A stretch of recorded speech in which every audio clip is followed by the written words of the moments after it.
பிரியமானவர்களே, ஆண்டவரும் அருமை இரட்சகருமாக இருக்கிற இயேசு கிறிஸ்துவின் இனிய நாமத்தினாலே நல்ல காலை பொழுதிலே உங்களை சந்திப்பதிலே நான் அதிகமாக மகிழ்ச்சி அடைகிறேன். இந்த நாள் முழுவதுமாக நீங்கள் செய்கிற எல்லா காரியத்திலேயும் கர்த்தருடைய கரம் உங்களோடு கூட இருந்து உங்களை நடத்துவதாக.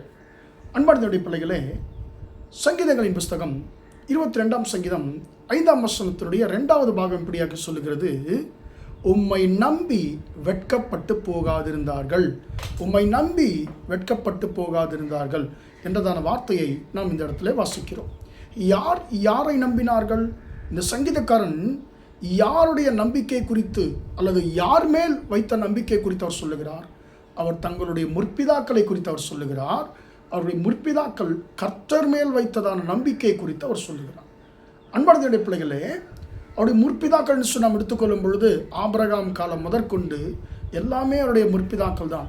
அவர்களுடைய ஒவ்வொருடைய வாழ்க்கையிலேயும் எது அவர்களுடைய வெற்றிக்கு ஒரு உறுதுணையாக இருந்ததுன்னு சொன்னால் அவர்களுக்கு ஒன்றுமே கிடையாது. ஆனால் ஒன்று மட்டும் இருந்தது: கர்த்தர் மேல் அவர்களுக்கு நம்பிக்கை இருந்தது. உதாரணமாக ஆபிரகாமை நாம் வாசிக்கிறோம். அன்பார்ந்த பிள்ளைகளே, ஆபிராமை கர்த்தர் 75 வயதிலே ஆண்டவர் அவருடைய தேசத்தை விட்டு வர சொல்லுகிறார். 25 வருஷங்கள் அவர்களுக்கு பிள்ளை இல்லாமல் இருக்கிறது. ஆனால் ஆபிரகாமுக்கு வயதாகிறது. அன்பார்ந்த பிள்ளைகளே, சோர்ந்து போக ஆரம்பிக்கிறார்கள். பெண்களுக்குரிய வழிபாடு சாராளுக்கு நின்று போயிற்று.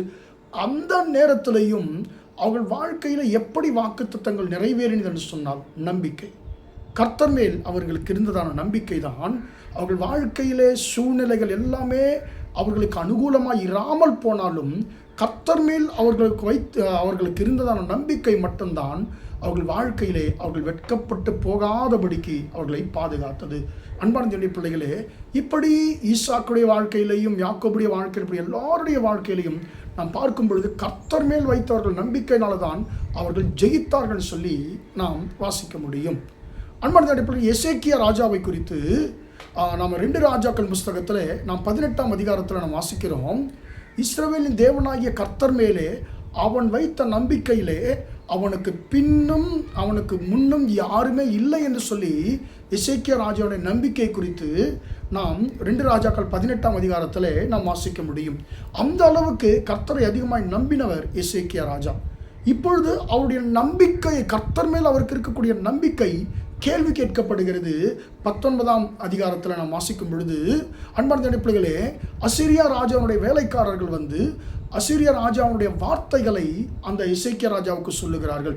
நீ நம்பிக்கொண்டிருக்கிற அந்த நம்பிக்கை என்ன? யுத்தத்திற்கு மந்திராலோசனை சரி வருமா? பல தேசங்களை நாங்கள் படையெடுத்து நாங்கள் யுத்தம் செய்து நாங்கள் வென்றிருக்கிறோமே, அந்த தேவர்களெல்லாம் தங்களுடைய தேசத்தை தப்புவிக்க முடியவில்லையே, உன்னுடைய தேவன் உன்னை எப்படி தப்புவிப்பார்? ஜனங்களுக்கு அவன் சொல்லுகிறான், எசேக்கியா ராஜா உங்களை கர்த்தரை நம்ப பண்ணுவான், அவன் வார்த்தைகளுக்கு மோசம் போகாதீங்க, நீங்கள் என்னுடைய ஆண்டவனிடத்தில் வாங்க, அவர் உங்களுக்கு இளைப்பாறுதலை நிம்மதியை கொடுப்பாரு என்று சொல்லி கர்த்தர் மேல் வைத்த நம்பிக்கை விட்டு திருப்பி அவர்களை மனுஷரை நம்பக்கூடியதான சூழ்நிலையை சத்துரு உண்டாக்க பார்க்கிறான். ஆனால் எசேக்கியா தன்னுடைய நம்பிக்கை குறித்து, கர்த்தர் மேல் தனக்கு இருந்த நம்பிக்கை குறித்து கேள்வி கேட்கப்பட்ட பொழுது அவன் அமைதியாக இருந்தான். அவர் கர்த்தரை நோக்கி மட்டும் முறையிட்டார். என்ன நடந்தது? ஆண்டவர் சொல்றாரு, எல்லாவற்றையும் நான் பார்த்து கொள்வேன். உன் சத்துரு இந்த தேசத்திற்குள்ளே அவன் வருவதும் இல்லை, அவன் அம்பு எய்வதும் இல்லை என்று சொல்லி ஆண்டவர் சொல்லிவிட்டார். அன்பானது எண்ணப்படுகளே, நடந்தது என்ன? ஒரே ஒரு தேவதூதன் அந்த அசீரியருடைய பாளையத்திற்குள்ளே அன்றைக்கு இரவு சென்றான். ஒரு தூதன் 1,85,000 யுத்த வீரர்களை ஒரே ராத்திரியிலே கொன்று போட்டான். யார் இப்பொழுது தோற்று போனார்கள்? மனுஷனை நம்பின அசீரிய ராஜாவினுடைய வேலைக்காரர்கள், மனுஷருடைய பலத்தை நம்பின அசீரிய ராஜாவுடைய வேலைக்காரர்கள் தோற்று போனார்கள். ஆனால் கர்த்தரை நம்பின எசேக்கியா வெட்கப்பட்டு போகவில்லை, அவர் ஜெயித்தார். யுத்தம் பண்ணாமலேயே ஜெயித்தார். காரணம் என்ன தெரியுமா? அவருடைய நம்பிக்கை மனிதர்கள் மீது அல்ல, அவருடைய நம்பிக்கை கர்த்தர் மீது இருந்தது. அதுதான் வசனம் சொல்லுகிறது, உம்மை நம்பி வெட்கப்பட்டு போகாதிருந்தார்கள். அன்பான பிள்ளைகளே, நீங்கள் கர்த்தரை நம்புகிறீர்களோ? உங்கள் வாழ்க்கையில் கர்த்தரை நம்பக்கூடிய சூழ்நிலை இல்லாமல் இருந்தும் நீங்கள் கர்த்தரை நம்பிக்கொண்டிருக்கிறீர்களா? நீங்கள் வெட்கப்பட்டு போக மாட்டீங்க. நீங்கள் வெட்கப்பட்டு போவதில்லை என்று சொல்லி ஆண்டவர் சொல்லுகிறார். ஒரு நாளும் நீங்கள் கர்த்தர் மீது வைத்ததான நம்பிக்கை ஒரு நாளும் வெட்கப்பட்டு போகாது. கர்த்தர் உங்களை வெட்கப்படுத்த மாட்டார். நிச்சயமாக கர்த்தர் உங்களை தலை நிமிர பண்ணுவார் என்று சொல்லி அன்பான பிள்ளைகளே, கர்த்தர் மேல் நம்பிக்கை வைத்த எசேக்கியா ராஜா வெட்கப்பட கர்த்தர் அனுமதிக்கவில்லை. கர்த்தர் உங்களையும் அவர் மேல் முழுமையாய் நம்பிக்கை வைத்துக் கொண்டிருக்கிறதான உங்களையும் அவர் ஒரு நாளும் வெட்கப்படுத்த விடமாட்டார்.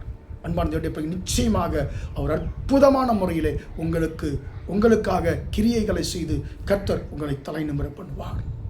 ஜெபிப்போமா? இரக்கமுள்ள தகப்பனே, உண்மை நன்றியோடு துதிக்கிறோம், ஸ்தோத்திரிக்கிறோம் ஐயா. இம்மட்டுமாக இந்த வார்த்தைகளை கேட்ட நம்முடைய பிள்ளைகளை கர்த்தனை ஆசீர்வதிங்க ஆண்டவரே. உம்மை நம்பி வெட்கப்பட்டு போகாதிருந்தார்கள் என்ற வார்த்தையின்படி தகப்பனே, உம்மை ஆண்டவரே இக்கட்டான சூழ்நிலையிலே ஆண்டவரே உம்மை நம்பிக்கொண்டிருக்கிறதான நம்முடைய பிள்ளைகளை கர்த்தனைங்க ஆண்டவரே நீங்கள் ஆசீர்வதிங்க ஐயா.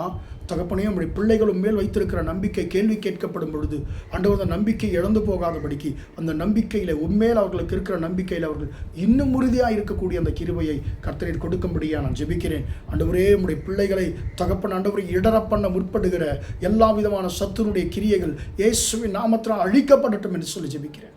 தகப்பனே, உம்மை நம்பி இருக்கிற மனுஷர்கள் ஒரு நாளும் வெட்கப்பட்டு போவதில்லை அப்பா.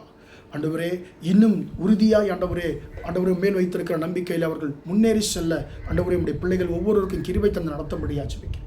இந்த நாள் முழுவதுமாய் உம்முடைய பிள்ளைகள் செய்கிற எல்லா காரியத்திலையும் உம்முடைய கரம் கூட நடத்தட்டும் என்று சொல்லி இயேசுவின் நாமத்தில் ஒப்புக் கொடுத்து ஜெபிக்கிறேன் ஜீவனுள்ள நல்ல பிதாவே. ஆமென், ஆமென். பிரியமானவர்களே, கர்த்தர் உங்களை ஆசீர்வதிப்பாராக. Praise the Lord, praise the Lord.